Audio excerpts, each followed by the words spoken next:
Hi, I'm Jaclyn. And I'm Courtney, and this is Caffeinated Crimes. Happy November, as you guys are hearing this. It's the first week of November. It's the holiday season.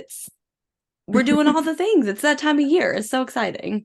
It is. It's Thanksgiving season to the people who don't celebrate Christmas early, I guess. I hope you have so many turkey decorations out. No, but Sing it all your is. turkey songs, you know? Yeah, all of your turkey songs. But it did get suddenly cold. Yes. So that's not nice. We need a smooth transition, and it just 80 to 40 real quick. I had Yeah. to so as I mentioned earlier in the summer, I have my patio garden and I still Mm-hmm. have some like tomatoes and peppers that I'm just waiting to turn red. So Mm-hmm. now every night Kevin is going to have to carry them in the morning carry them back out so they can get sun. So we'll see Yeah. how long that lasts until he's like, I'm not doing that anymore. But He's like, nope, they're I'm done. just Your really tomatoes heavy. can die. The tomatoes are so heavy, I can't pick them up. So I'm just like, you're so strong. I'm just so weak. Like, can you just do it for me? And then you have to put them up on the counter. The cats eat them, and it's a mess. And is it really worth it for like the amount of tomatoes and peppers I have left? Probably not. But I've been waiting for these bitches to turn red for like a Yeah. month now. Yeah. I'm too Yeah, invested. Andrew finally gave up on ours last week. Yeah, last week and just kind of put it. So basically we have like we call it the pit in our backyard. Mm-hmm. Like it used to be, I'm telling the people that don't know because Courtney obviously knows. Yeah. But like the previous owners had like a built-in trampoline, so it just kind of like is like a hole. And we're like keep having plans to like do something with it, but now it's just where like the yard waste goes. So like anytime we collect branches and leaves and so now like the dirt went in there. And so like I just throw it in the pit. Just throw it in the pit. Yeah. Like Just throw it how in there. redneck can we be? Like But look, this was my haul just this week. oh, those are some beautiful tomatoes. Right? And Those that are a very pepper nice. was so beautiful. And I'm too invested. We'll see how long it lasts. It might not get warm enough for them to turn red anyway, but we're gonna It's try. okay. It's holding out the last little bit of the harvest season and see what you can get, you know? I'm all about that. Yep.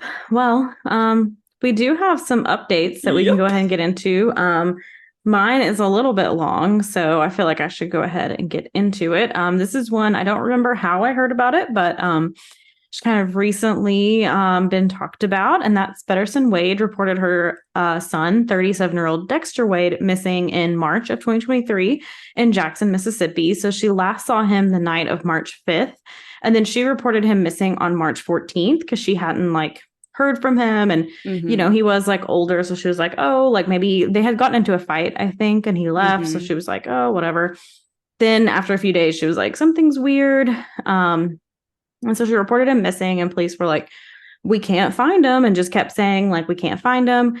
And it wasn't until 7 months later that she learned Dexter had actually been killed less than an hour after he'd left home as he crossed a nearby interstate highway, and he'd been struck by a Jackson police vehicle. So the coroner believed that he knew it was Dexter because of a prescription bottle in his pocket that had his name on it. So he told the officers, like, hey, here's the name, call next of kin. Mm-hmm. They claimed they called and she didn't answer. That hasn't really been verified. And they also confirmed his identity through fingerprints later on. So they knew for sure it was him. Mm-hmm. So the coroner told police, but the police did let him go unidentified for months and then eventually buried him where they buried other unclaimed bodies. The officer who hit him was said not to be on drugs or alcohol, and the death was ruled accidental. But it makes no sense why they wouldn't just tell her about her son when she continually reached out. And she reached out Mm-hmm. every single week, being like, have you heard anything about my son? Have you heard anything about my son? So if police were trying to claim we couldn't get a hold of next to kin, you had her calling every week. Mm-hmm. Um, and her older brother had also been killed by an officer, like when an officer slammed him to the ground, like earlier. So that officer was found guilty of manslaughter, but was appealing it. So she already doesn't trust the cops, and then finds Yeah. out that a cop hit her son, and then they like hid the body from her. Like literally covered it up. Like Yeah. So they're claiming it was a miscommunication with, quote, no malice intent. hmm. But they really only Okay. found out through the coroner's office. So the coroner told them, like, I kept reaching out to the police department being like, have you contacted next of kin? And they kept telling me no. So just what the fuck?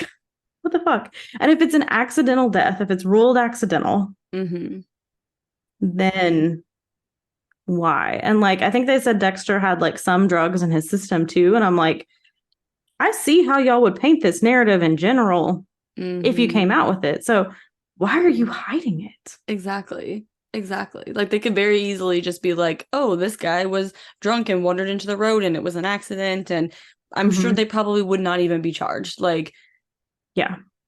But they still went to the, like, not saying that that's the way that it should be, but I feel like that's the way it would have went down. But even knowing the possibility of that happening, they still just had to completely cover it up and continually lied, like, intentionally. Like, it's not, that's so absurd. Yeah, and I think the article was saying too that like it was like he, like, it didn't happen until the original detective on the case retired and it got passed to the next detective. And then that detective suddenly was like, oh yeah, by the way, like, wow, 7 months. And like she was reaching out every week. She was posting on Facebook. And like the article, it's like an NBC News article. Like we can share it with you guys if you want to read it, or if you just Google like their names, it'll probably come up. But like it was showing like the Facebook post she was making in correlation with like them burying him in an unclaimed lot and then them having to try and find where his body was so the family can get it back. And it's like, it's horrific. What are you doing? What are you doing? Crazy. Yeah. And in other just absolutely horrific news, I'm sure everyone has heard at this point, the deadliest mass shooting we've had in the U.S. so far in 2023.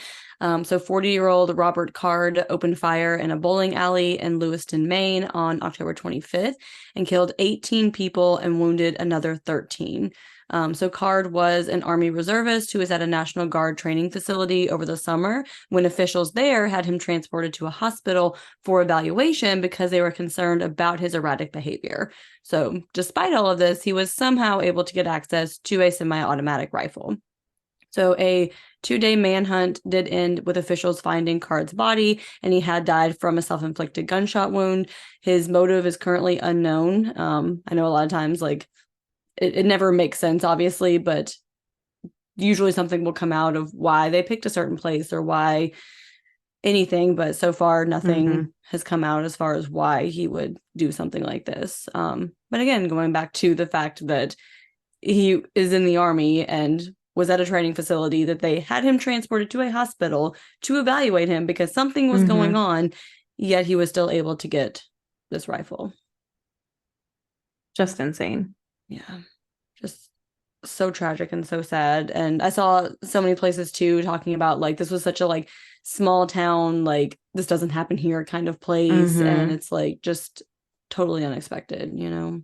And the fear for 2 days, not knowing where he is, absolutely, if he'll attack again, like all of that trauma, like definitely.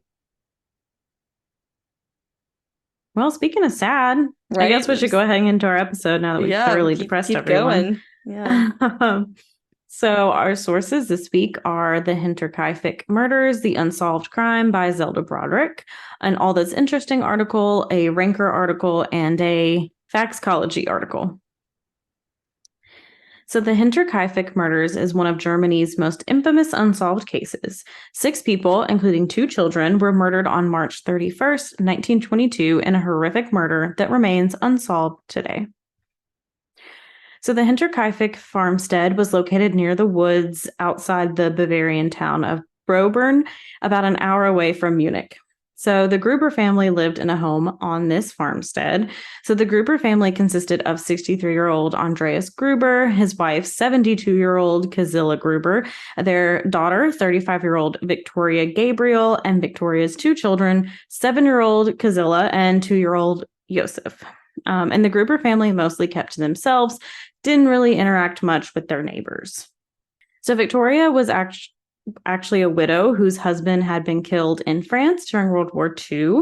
After his death, she started a relationship with Lorenz Schlittenbauer, And the couple had planned to get married, but her father, Andreas, stepped in and prevented this from happening. And many suspect that the reason her father protested this marriage is because he was in love with Viktoria. Yep.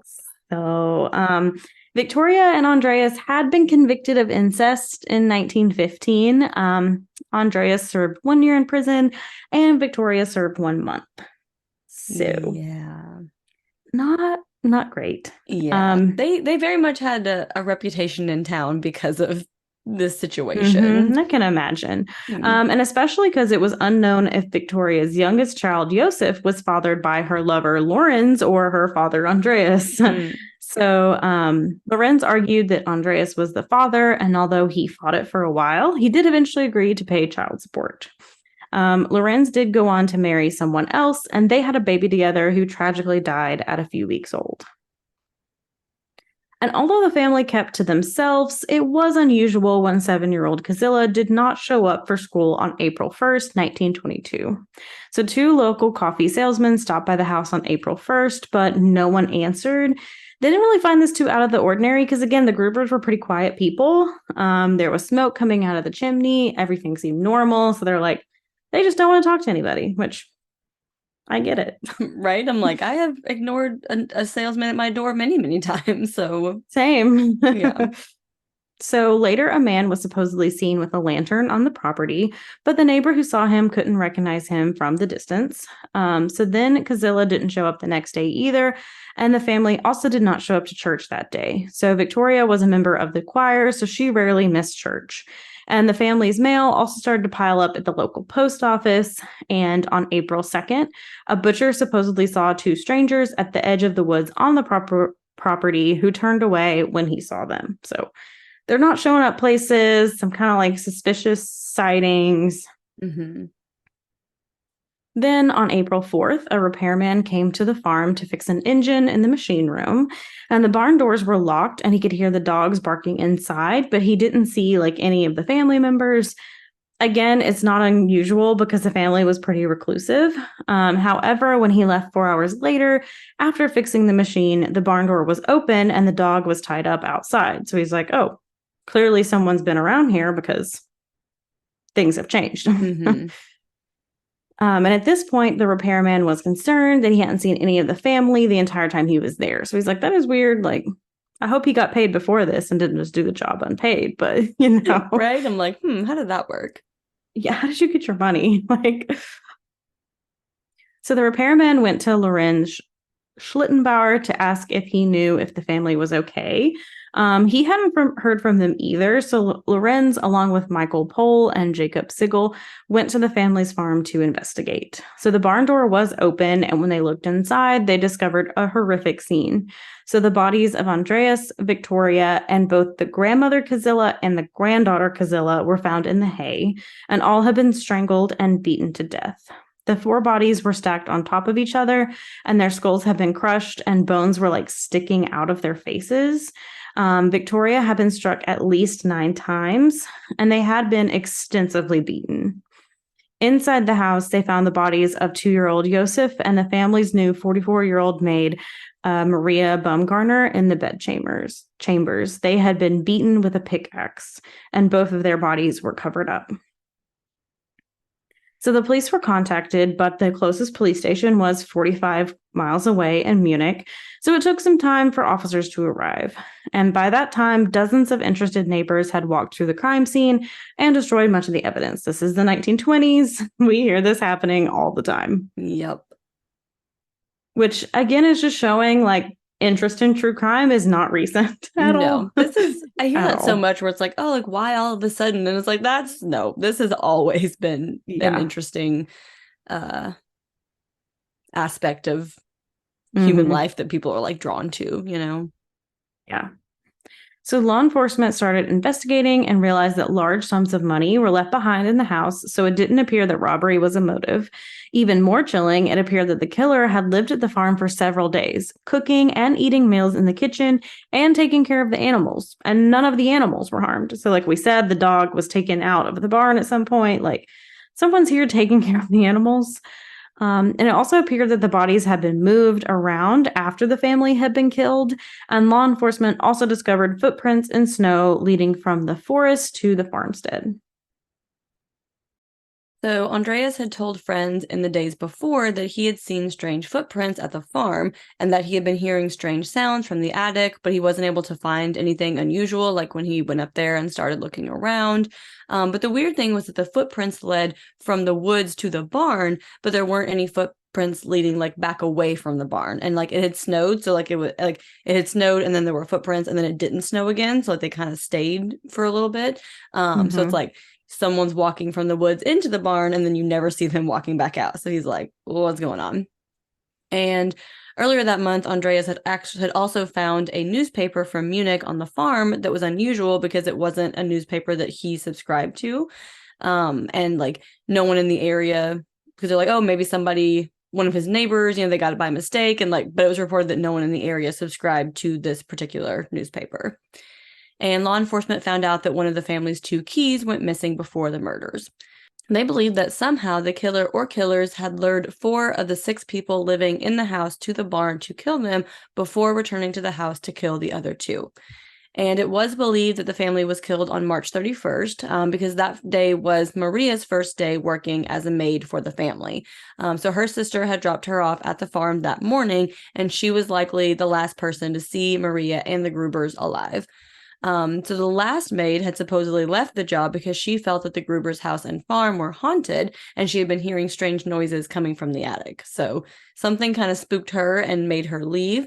And then, of course, later people are like, oh, well, was someone living in the attic? And that's why they were hearing all of these strange sounds and like footsteps were like leading into the house and stuff like that. And was this like a live-in maid? Like Yes. She stayed at the house and that's kind of why. Yeah. No one really. Okay. Yeah. Johann Baptist Amalur, I think, conducted the autopsies on April 5th. So he determined that they all died by blunt force trauma to the head, likely by a pickaxe or a mattock. And there were also strangulation marks on the older Cazilla. This next part is just absolutely horrific. The younger Cazilla was holding fistfuls of her own hair and had bald patches on her head. And they believed that she was alive for hours after the others and was like trapped underneath the weight of their bodies. Yeah. That's horrible. Yeah. So I remember like their bodies were stacked and she was like in the middle. So she like couldn't leave. And like they believed that she was just so traumatized and panicked that she was just ripping out her own hair until she did die. Oh my gosh. Yeah. So like we just mentioned, because of the footprints leading to the barn and the noises, a lot of people believed that someone had been living in the house waiting to kill this family. So the men who were searching with Lorenz said that he appeared too calm at the scene. They're like, he would just like look at them and then like kind of like touch them and then move on to the next one. And like they said, it was just like a weird behavior. But of course, like in 2023, we're like, maybe he was also in shock. Like you're like, yeah, what a horrific scene. Like just, you don't even know how to react. And a lot of people thought it was unusual, too, that he, like, immediately ran into the house to find his son. And then they're like, oh, but you didn't even believe it was your son. And it's like, well, I'm sure he also cared for this child, whether or not it was his. I mean, they were still together at one point. And maybe like it was his child. They were going to get married. Exactly. Yeah. Like, he was paying child support for this child. So I don't think that's unusual that he would, like, rush into the house to find his child after finding these other bodies, I know it's shocking people, but you can care about a child even if it didn't come from your loins. Right. Wild concept. But he was looked at as a suspect because he was paying child support for a child that he had verbally told people that he did not believe was his. And he was also aware of and disgusted by Viktoria and Andrea's sexual relationship. So some people are like, maybe he was just disgusted by what this family had done. And so he killed the whole family. So he was questioned extensively, but police were never able to place him at the crime scene. He also had asthma, and they didn't think that it was possible for him, like, physically to severely beat these 6 individuals, which I also feel like there's no way this could have just been one person. Like, for 6 people. I mean, obviously, like, Andreas and the older Cazilla are in their 60s and 70s, so, I mean, I'm sure they're maybe not as physically fit. So, like, you could fight back in some way if it's one person. Like, even if you're like older, if it's 4-1 or even 2-1, if you're older, like, how are you making everyone cooperate Exactly. while you're doing this? Like you're beating one person, how is no one else coming? Exactly. Like when you're like beaten to death, not shot, not fired, not bombed, like not any of these things that can like kill a large group of people at one time. Like you said, like how are you able to like beat someone to the extent that you beat them? Like these people were severely beaten. The younger Josef, the child Josef, and the maid Maria, they weren't as like, they were just kind of killed. Like it was just like one blow that killed them, but like the other four were extensively beaten. So I do wonder too if that is like, did they have more time with the four in the barn for some reason? Like were the other two killed first, and then I don't know. Yeah. Law enforcement did also look into Victoria's husband for a while as a suspect because they didn't believe that he was really dead. So he was killed in France in World War II, and his body was never recovered. So a lot of people are like, oh, like he didn't actually die. Like he came back here and again killed the family because Victoria and Andreas were together, because I guess that's the only reason they can come up with as a motive for these murders. But they did talk to enough like people on the front lines who witnessed Carl Gabriel's death that they eventually just like moved on, because people are like, no, like I saw him get blown up. He is dead. Like they just physically weren't able to recover his body because of the conditions. It's also like, it was World War II? One. Two was the 40s. Okay. Did I say two? Well, yeah. We said two earlier. So we meant one if you're screaming at us. Yes. So sorry. But this is also World War I. This is the 10s and 20s. I also don't know how much they really cared about trying to get bodies back. I mean, this is trench warfare. That's true. At this point. Like, how are you going to logistically get all these bodies back? Yeah, that's a good point. Another suspect in these murders was a man named Josef Thaler. So the former maid told police in an interview that this man had visited the farm almost a year before the murders. And he and his brother were known as thieves in the area and had committed multiple burglaries. And one night he knocked on the maid's window and like kind of hinted at saying that he wanted to rob the farm and asked like where the family slept. So she heard rustling in the bushes while she was speaking to him and just like kind of tried to play dumb, like, oh, I don't know. What do you mean? I don't know where they sleep. Like just kind of trying to get him to like leave. And he did claim that he was alone. But again, like she heard this rustling in the bushes. And then she did see him leave with someone that she assumed was his brother. She also said that the brothers had hidden in the barn for a while 2 years prior, and that Andreas had shot at them with a rifle in order to force them to leave. However, because gold, money, and jewelry were left in the home, it didn't really appear that burglary was a motive. So the Thaler brothers were dismissed as a suspect because that was the only reason they were even suspected. But it's like, okay, like you went to all this trouble to kill these 6 people and you didn't even rob the house. I don't think this was you. So there were rumors that Victoria had been involved with a man named Adolf Gump. So Adolf had been suspected in the killing of 9 peasants in 1921, along with 3 other people, but this was never confirmed. Okay. So Adolf could not be located and was never questioned for the Hinterkaifeck murders. But 30 years later, in 1951, Adolf's sister made a deathbed confession and said her brothers Adolf and Anton had murdered the Gruber family. So Anton was taken into custody, but Adolf had died in World War II in 1944. See, I got it right that time. And there was no further evidence against them, so Anton was released and the case against him was dropped. Andreas was known for abusing his whole family. And okay, so this was the quote in the book that I read that I'm pretty sure was translated from German, so I don't know if something got lost in translation, but it said that none of his other children survived into adulthood. In the same sentence where they talked about him abusing his whole family. So I'm like, is this person trying to say that he like murdered his children and like people knew about it and nobody did anything? What is this trying to say? I don't know. Is this just like this day and like this time? Which even I feel like this is like late 1800s, late 1800s, early 1900s. I feel like people were kind of starting to live more, but like, is this just one of these times where like most children don't live to adulthood because of like illness, or are they saying like he abused them and they died? Yeah, because I'm like, I don't know if they just like didn't mean to put those two thoughts together in the same sentence, like they meant to like kind of have them separate, or I don't know. I don't know if it was a translation thing, but just adding in there that he was known to be abusive. Obviously, he had a sexual relationship with his daughter that who knows at what point that started. So police did wonder if he had like murdered his family and then died by suicide, but none of his injuries appeared to be self-inflicted. And again, like the extent to which they were all beaten, it's like that would have been hard to do to yourself, I feel like. So there have been over 100 suspects in these murders over the years, and after the autopsies, the skulls of all 6 victims were removed from their bodies and sent to Munich for further examination before being sent to clairvoyants to try to learn more about their deaths. So I guess so, like, we don't have anything else to go on. DNA isn't a thing.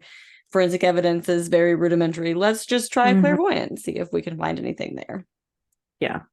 So Andreas, Cazilla, Viktoria, the younger Cazilla, and Josef are all buried in Weidhofen, and sources unfortunately don't specify where Maria was buried, but all 6 were buried without their heads because they were still being studied at the time they were buried, and then somehow the skulls went missing during World War II and were never found. That feels like bad juju. Yeah, that's just a haunting waiting to happen. Yeah. So the farm was demolished in 1923, and the case was officially closed in 1955 after years of interviewing suspects. And in 2007, the Furstenfeldbruck, I think, Police Academy took on the Hinterkaifeck Murders as a cold case. So due to the age of the case and the limited forensic evidence collected at the time, there wasn't a lot to work with. However, they do believe that they have eliminated all but one of the suspects in the case, and the suspected killer was already dead at that time, so they did not release any information out of respect for their family since this person had no way to defend themselves. So, as of 2007, the police academy who was looking into it thinks they have a good idea of who did it, but they're like, since we can't do a trial or do anything, for this person to defend their innocence, we're not going to release that information and tarnish their name if it wasn't really them. So yeah, that's just Germany's wild, unsolved Hinterkaifeck murders of Andreas Gruber, Cazilla Gruber, Viktoria Gabriel, her 2 children, Cazilla and Josef, and their maid, Maria Bumgartner.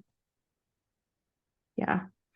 Just so crazy. And like those 2 people they saw, like the butcher saw, like who were they? Like what happened? Like, and someone staying in the house, like someone had cooked, someone had eaten, someone had cared for the animals. Like they're living in the house with these 6 bodies. You murder a 2-year-old, not a 2 and a 7-year-old, in addition to adults. Like obviously murdering anyone is horrible, but like a 2 and 7-year-old, like murder them. But then you go take care of the dogs and the animals. Yeah. Like, it doesn't fully make sense. 2 things. So I feel like with the extent, like, I feel like it has to be personal with, like, this level of injury. You know what I mean? Like, I don't think this was just, like, a random, like, obviously I'm no expert, but just my thoughts. It doesn't feel like it's something that was random when it's, like, that severely beaten. But I'm also very intrigued by the fact that Josef and Maria were not severely beaten like the others were. Like, they were both killed with a single blow to the head, and then everyone else was like essentially tortured. That makes me wonder, like, could it be 2 people and like one person like didn't want to do it, and like the person who wanted to do it was in the barn, and then he was like, well, you have to go to them to like finish this off, and like the person just didn't really want to do it, or maybe they were tired after how badly they'd already beaten, like maybe it was personal against those people, and they were like, well, this is just collateral damage. Like, we just gotta, I don't know. It's crazy. And it's crazy they said, like, it looks like the bodies have been moved around, but you didn't put, like, all 6 of them in the same place. Yeah. But, like, why? Yeah, so, like, why are 4 of them in the barn and 2 are in the house? 2 of them are covered up in the house, but the other 4 are stacked on. Like, they feel like, I mean, maybe you're right. Maybe it's 2 different murders, because, like, they feel like 2 different murders. Like, yeah.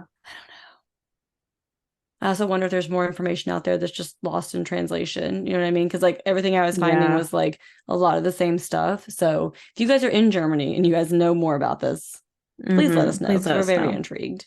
Yeah. Yeah. All right. So hopefully we can turn this around just a little bit. Courtney, what is your perk of the week? So my perk of the week is that today, actually, I finished the latest season of Only Murders in the Building, and it was really good. I've loved every season so far, and they set us up for season 4. We know whose murder we're trying to solve next season, so I'm excited. But it was just really good overall, and it was really interesting. And I feel like each season has been like different. You know what I mean? Like, not just like copy and paste. You know, like everyone is murdered like in the building, but like besides that, like how you're coming to the conclusions and everything is just like different. And I think they're doing a good job with each season. Yeah, I haven't seen 3 yet, but I really liked 1 and 2, and I'm very excited for 3. So I'm glad to hear that it held up to expectations. Just love like the Steve Martin Short, Selena Gomez, like Selena Gomez being the straight man while they're like kind of crazy. Like it's just genius. Like they so work so well together. And then like all the other kind of side characters who are kind of like silly and goofy. And so I can't wait for season 4. I can't wait for season 3 now. Yeah, I know. You gotta watch it. It's good. It did good where it kept us like guessing till the end. Like we kept trying to guess like who did it, and like we were trying to be like, well, last season, you know, like they're leading you to think this, and then it's not this person because it's too soon. You know what I mean? Like we were trying to like figure it out before it happened, but that's always the fun part. Yeah, I have 3 episodes left of Sweet Magnolias, and then season 3 of Only Murders is my next one. So by February, I'll have it finished. Well, I know. I think I'm a little behind. I don't know when the last episode of this came out. I don't think it was that long ago, but I was a little behind on the whole season in general. But I'm always behind. So that was my perk of the week. Jaclyn, what is your perk of the week? So my perk of the week, something I'm not behind on. Courtney, I got to show you. I'm so excited. So I bought these today. So we're going to have family matching Christmas pajamas for the first time ever. They're Grinch, of course, because Millie loves the Grinch. So yeah, actually, I know when she saw my coffee cup and was like, the Grinch. Yes, I was carrying around a Christmas to go coffee cup. Kevin did that, not me, but it was just the closest one at the end. Yeah, she was very excited about that. There was also a Grinch at Boo at the Zoo that she was excited about. But yeah, so we had to get the matching Christmas pajamas, and I convinced Andrew to do it with us. So I'm very excited because he tried to get out of it. He's like, they don't even have men's sizes. And I was like, oh, sir, you are so wrong. Yes, they do right here. Look. And then I was like, I wonder if he was going to. Like, I remember one year, it was maybe 2 years ago, my mom wanted us all to get matching pajamas. And then she was like, Kevin, will you wear them? And he was like, no. And my dad just went, oh, thank God. Like my dad was gonna go along with it until Kevin was like, no. So I think it was just like me and my mom. But you're like, no, we'll do it. I know, because I asked Andrew, I was like, I'm gonna get them for me and Millie. I was like, do you want to match us? And I was like, are you actually gonna wear them? And he's like on Christmas morning? And I was like, yeah. And he's like, okay. So I guess as long as he doesn't have to wear them out of the house, then he'll like all the time. Yeah. So just for Christmas morning, we'll all be wearing our matching Grinch pajamas. So it's our first set of family matching attire. So I'm very excited. That's fun. Yeah. So happy holiday season. Happy Merry Christmas. Yes. Merry Christmas, guys. It's not even Halloween yet as we're recording this. It'll be Halloween in like 2 hours. So, but I'm thinking of me when this comes out, and Merry Christmas. Yeah. Merry Chrysler. So if you guys want to tell us what you think about this case, if you know more about this case, tell us about, have you guys seen Only Murders in the Building? What do you think? No season 3 spoilers in the Instagram chat, please. Or just tell me in the header not to look at it, and I won't. Not in the header, just in the message. This is in the message in the header. I'm talking out my ass. I don't even know what I'm talking about anymore. Your matching Christmas pajamas. I also love that I've had 2 Christmas themed perks of the week 2 weeks in a row, and it's not even November yet as of this recording. But which Ashton sent me the picture, the 3 stockings have been secured. They're at her house. So excited. And yeah, so all of those things and all the places where you guys know where to find us. And I'm going to stop talking now and let Courtney take it away. And Courtney's about to burp.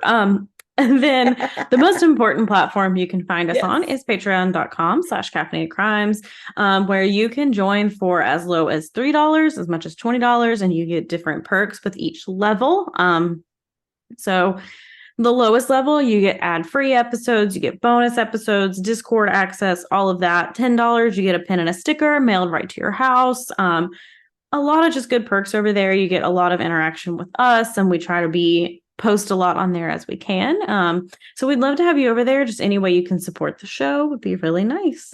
And don't forget that we're doing a book club this month. So if you guys are part of Patreon or even not, and you just want to read along with us and discuss, please do. We are reading, Courtney, do you have your book handy or do I need to?